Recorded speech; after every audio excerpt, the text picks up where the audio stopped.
Right now, I apologize for the lack of merchandise, but I decided why not start a new show talking about our fifth Calgary team. Anyway, let's kick off a new game recap show with.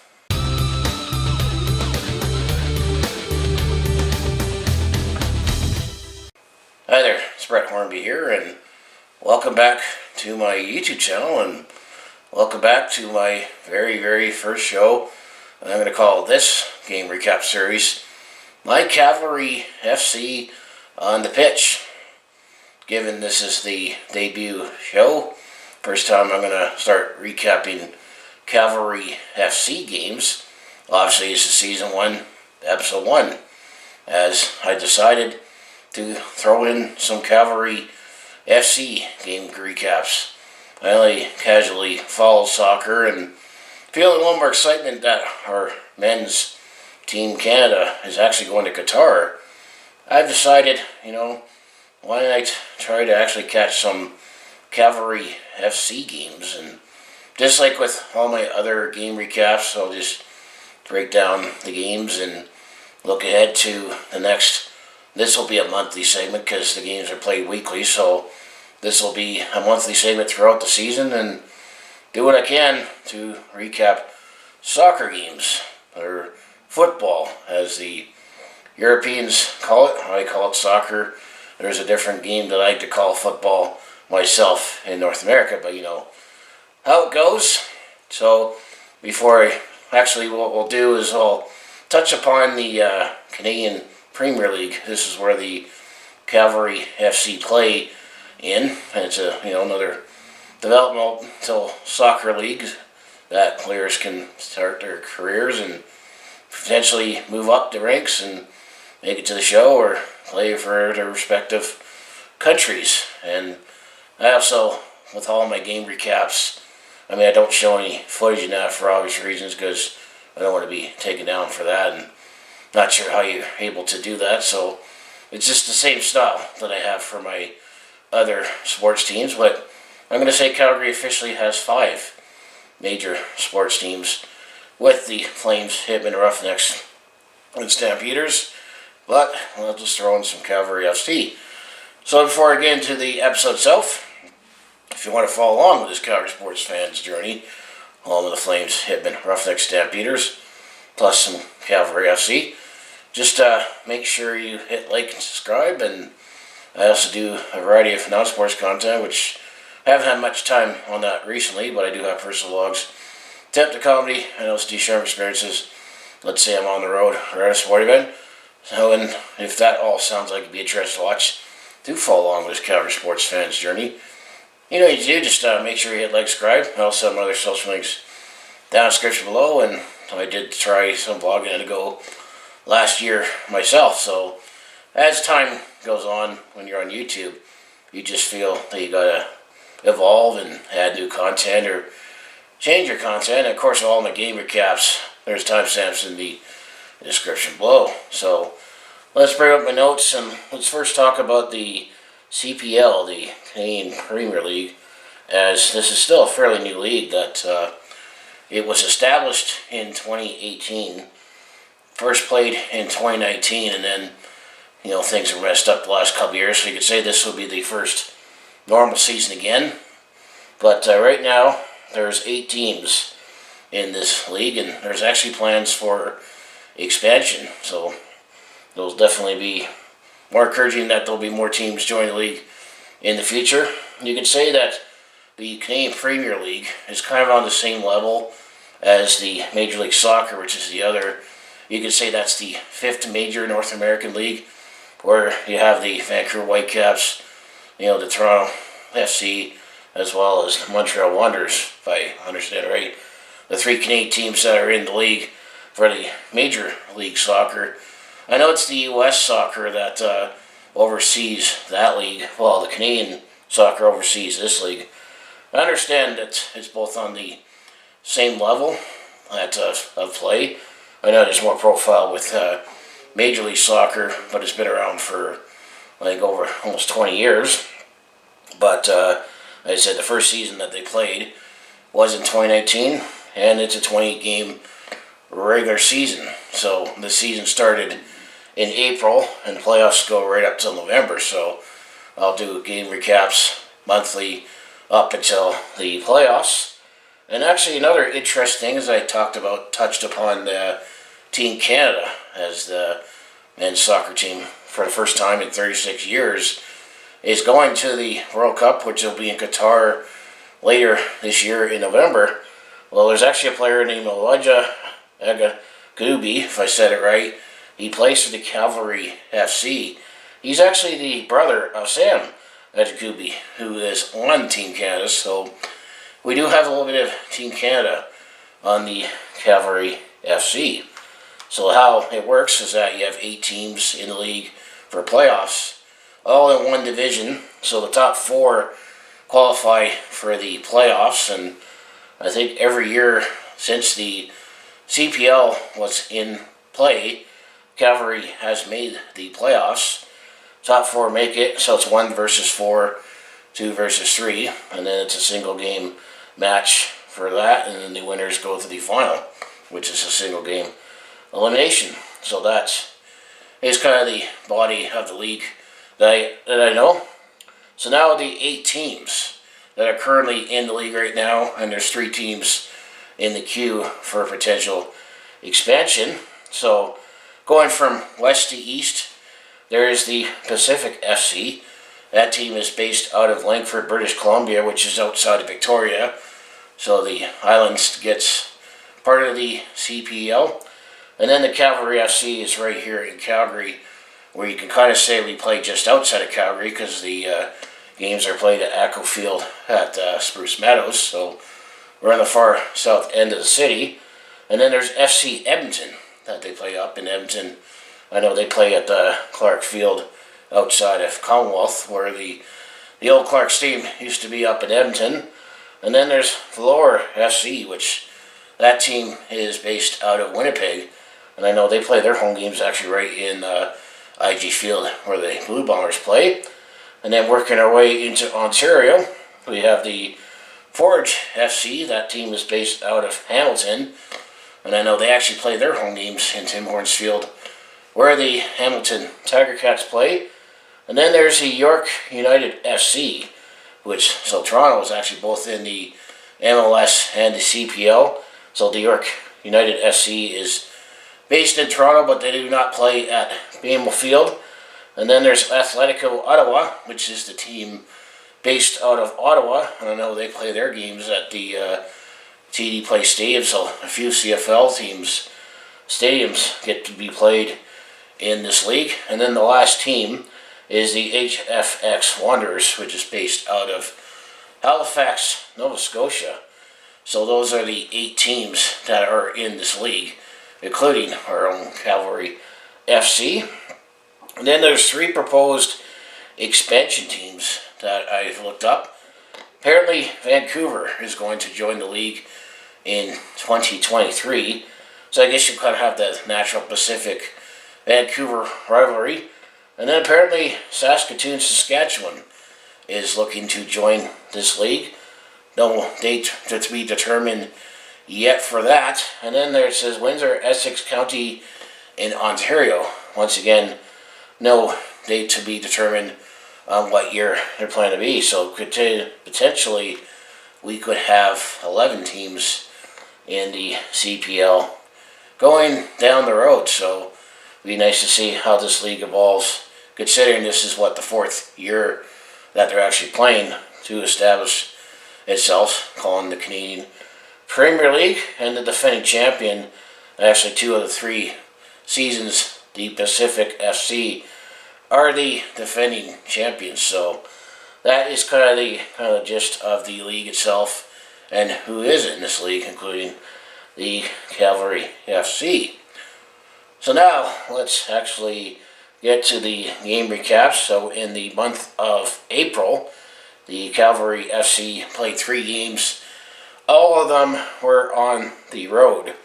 So looking at the game summaries here, how to get a feel out how I'm going to recap the games, as I think the best way to do it would be just to highlight the goals, the cards, and all the big numbers, because I didn't watch any of these games, and I do plan to maybe catch a few Cavalry FC games this season.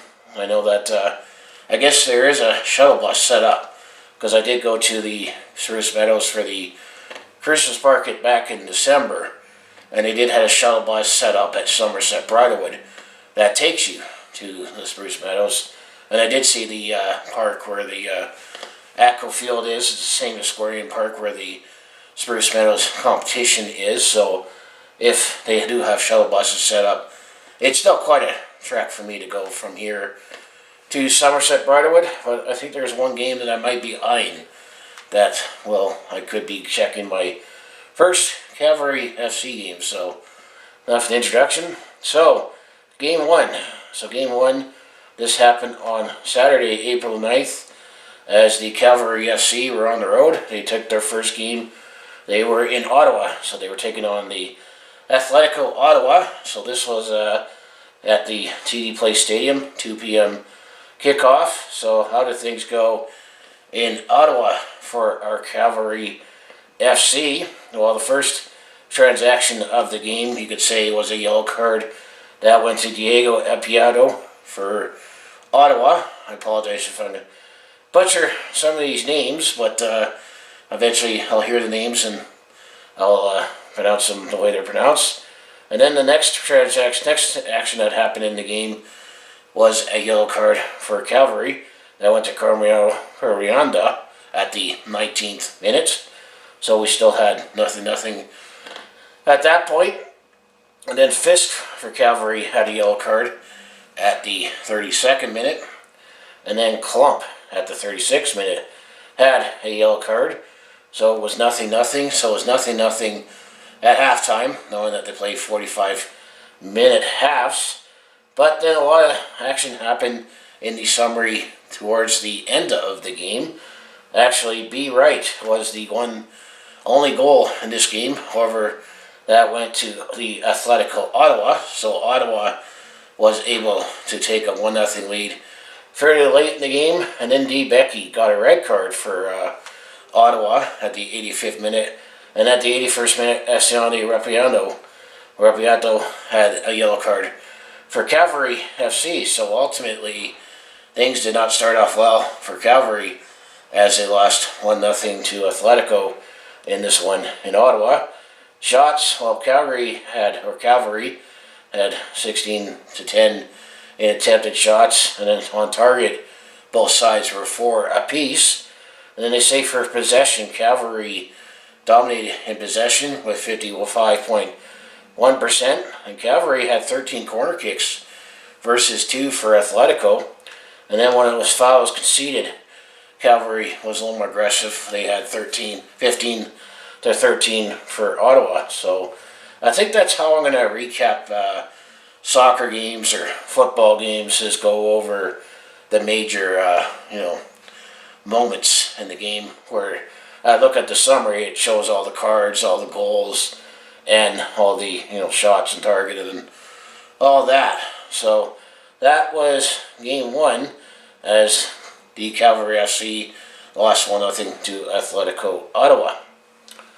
So game two, this happened the next week on Saturday, April the 16th, as the Cavalry FC were on the road taking on the Forge FC, which is the Hamilton-based team. So this game was at Tim Hortons Field for a 3 p.m.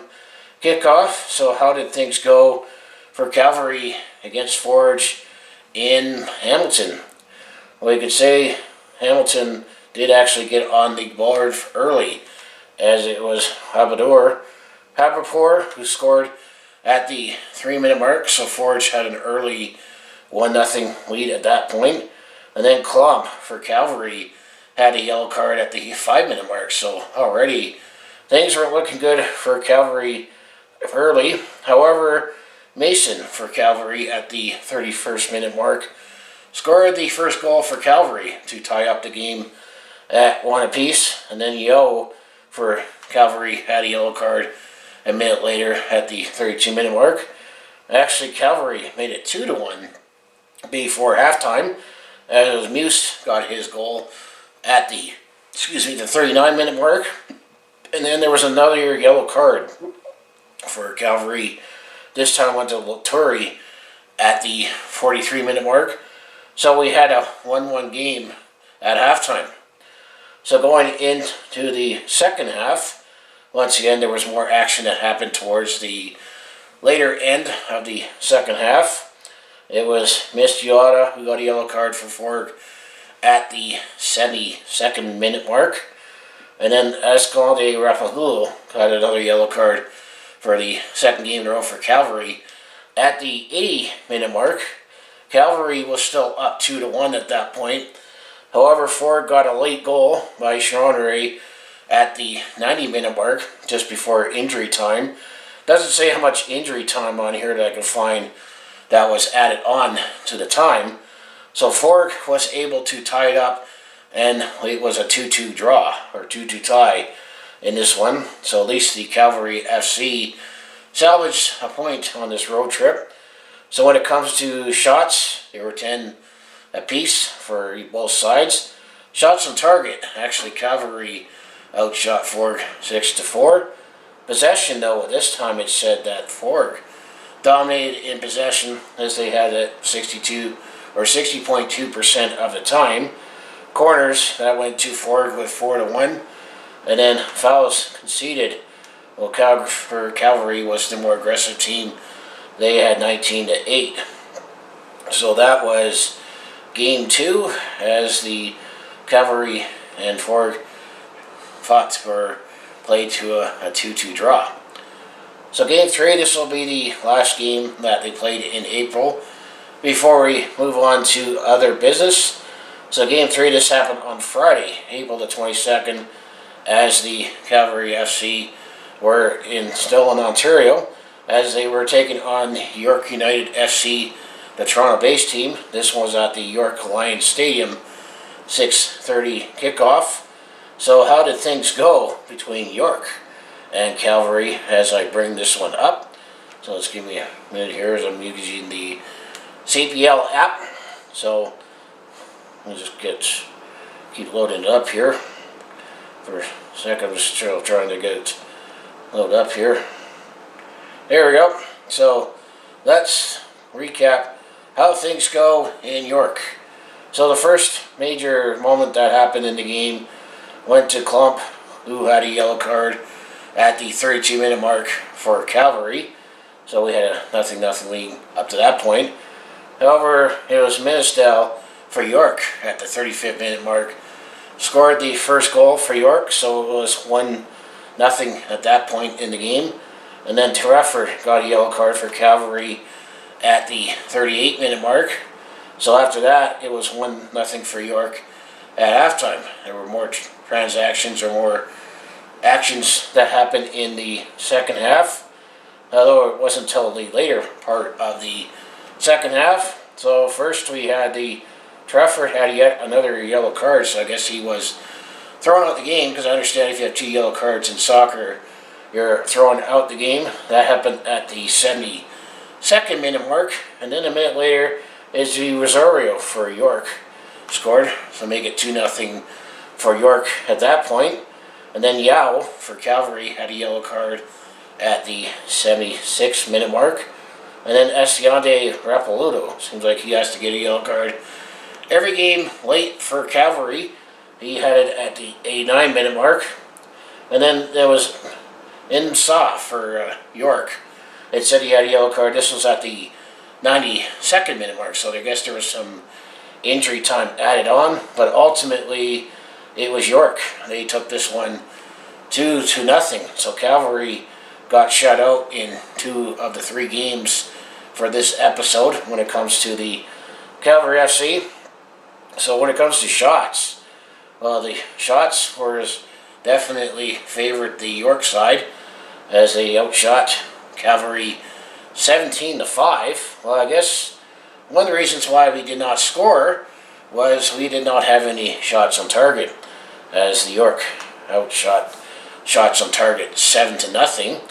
Then when it comes to possession, though, Cavalry actually had the better end on possession at 61%. And then corners, that was 3-2 for Cavalry. And then when it comes to fouls conceded, Cavalry once again was the more aggressive team, 16-13. As I say, there were definitely a lot more yellow cards on all 3 games when it comes to the Cavalry FC. So that was game 3. So where does Cavalry stand after the first month of the season? Well, after 3 games, we have no wins, 1 draw, and 2 losses. And this is the same points format. You should get 3 points for a win and 1 point for a draw. So we only got that 1 point from the second game. So Cavalry is last in the Canadian Pacific, or the Canadian Premier League, as I meant to say. So how the standings look right now, as I'm still trying to learn some of the logos. When I look at the app, right now the Pacific FC team, they are first place. They are 3-0 with 9 points. And then the Ottawa Atletico, they are 2-0 with 6 points. They're second. And then the forward team, the Hamilton team, after 3 games, they're 1-1-1 for 4 points. And then the York team, they're also in 4th place with a similar 1-1-1 record for 4 points. And then the HFS Wanderers, they are in 5th place. They're 1-0-2 for the 1 win for 3 points. And then the Edmonton FC team, they are 3 games. They're 0-2-1 for 2 points, so they have 2 draws. And then the V team, which is the Valor based out of Winnipeg. The name slipped my mind for a sec. They're 7th place. They only played 2 games, but they're all 1-1. So with the 1 draw with 1 point, and then the Cavalry FC, after 3 games, they're 0-1-2 with the 1 draw and 2 losses for 1 point. So if you can take a look at the roster fairly quickly, as well as the league leaders or the team leaders when it comes to the Cavalry FC. Well, right now, Adam Muse is the only player that has scored for Cavalry. He has 1 goal, and then Victor Latore has 1 assist for Cavalry. And then when it comes to shots, Adam Muse, the same with the 1 goal, has 7 shots. Interceptions, there's Fraser Ard, who has 7 interceptions. Passes is Carfier Yao with 161. And then tackles, as well as Carfier Yao with 11. And then Julian Roloff is the only goaltender that's played for Cavalry this season, has 10 saves, no clean sheets, with no shutouts. So when it comes, like I say, when it comes to the roster, if we'll take a look at the roster to give you an idea who's on the team this season, well, Elijah Adekugbe is the midfielder. He's the brother of Sam on Team Canada. He wears number 8. And then Fraser Ard, he's a midfielder, wears number 7. And then Gene N.L.S.E. is a midfielder. He is number 21. And then Major Bevan, attacker, number 9. And then you got Sergio Andreas Carmingo Parienda. He's a midfielder, number 10. And then goalkeeper Marco Christian Carducci. He is number 1. And then you got midfielder Joseph Wayne Anthony Diachara, midfielder, number 14. Quite a mouthful of some of these names right here. And then you got Jose Alberto Estudiante Repelado, midfielder. He is wearing number 11. And then Tyson James Friargo, another goalkeeper, is number 22. And then Thomas Jeffrey Field, defender, number 3.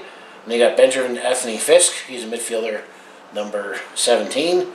And then Dion Kalump, he's a defender, number 4.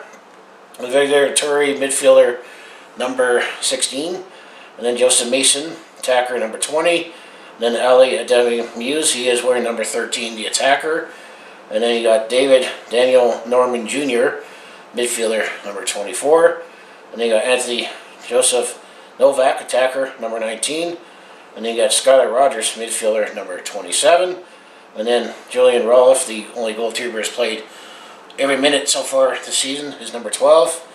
And then Elliot James Simmons, midfielder, number 15. And then Charles Trafford, midfielder number 6. And then 2 more players, Mason Trafford, I think they're brothers, defender number 5. And then last but not least is Cavalry defender number 25. And then we are all led by Tommy Whiten Jr., coach from England. So that is your roster for the Cavalry FC for this season. So now the last part of the video is take a look ahead to the next month for May. So the Cavalry FC will play 5 games in the month of May, and actually have a couple games they'll get to play at home. So the next game that the Cavalry FC will play, game 4, this will be on Sunday, May the 1st, as the Cavalry FC will have their home opener. They'll be hosting the Pacific FC. That will be a 4:30 kickoff at Echo Field. Game 5, this will be on Friday, May the 6th. We'll have the first Battle of Alberta of the season, as the Cavalry FC will be heading up the road to Edmonton to take on FC Edmonton. That will be at Clark Field at 9 p.m., so that'll be a late one, but usually soccer games are done within 2 hours.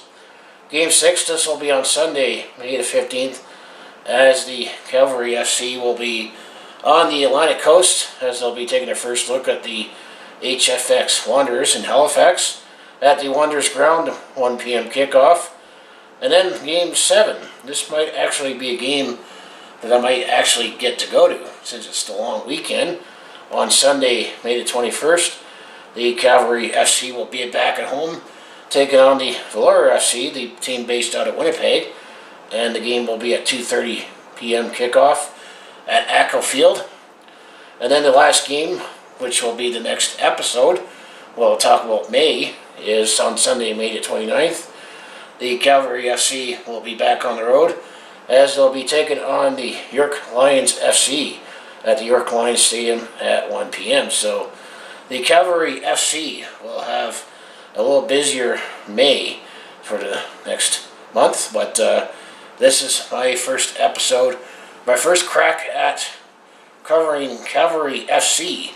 I'm going to say our 5th major sports team in Calgary. I thought about possibly doing this back in 2019, but it just didn't dawn on me yet. But I figured, the excitement of Team Canada going to the World Cup in Qatar, and to think I might actually try to catch a few games, I just say why not add some Cavalry FC on my channel as well. So what do you think of the Cavalry FC? How are we going to do this year? So far, it's looking like we're off to a slow start, but it's a 28-game season, so we've only played 3 up to this point. So anyway, let's close out and say, if you want to follow along with this Calgary sports fans journey, home of the Flames, Hitmen, Roughnecks, Stampeders, and the Cavalry FC. As I mostly do, talk Calgary sports on my YouTube channel, where we recap games and stories and that, but I also do a variety of non-sports content, like personal vlogs, attempt to comedy. I also do share my experience same on the road or sport event, and I've done some blogging to go last year, so if at all sounds like be interested to watch, to follow along with this Calgary sports fans journey, you do just make sure you hit like, subscribe. I also have my other social media links down in the description below for other ways you can follow me, and I do have a second channel in Brett Hornby Shorts, where I exclusively put my short form content on there. So I appreciate like, subscribe both here on my main channel as well as my second channel. So I'm going to say, bear with me, this was my first time looking more in depth on the Cavalry FC, as with the beauty of being a sports fan and making videos on recapping games and stories. I feel I get to follow the team a lot more, and this is when I'm just starting to follow the Cavalry FC a lot more, just to see how things go and how this league grows. And I'm going to say the Cavalry FC had some pretty good teams the first couple of years of the CPL, so hopefully this is just a slow start in the meantime. So I just want to say thanks for watching. Let's go Cavalry, and I'll see you in the next video.